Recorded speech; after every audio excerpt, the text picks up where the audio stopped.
Kuna changamoto kutokea katika safari ya wokovu, ila mapito yako yanatendeka kwa wema.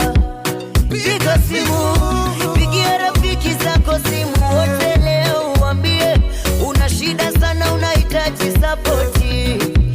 Ukimaliza pigia na Mungu wako goti, kisha naye umwambie una shida sana, unahitaji sapoti.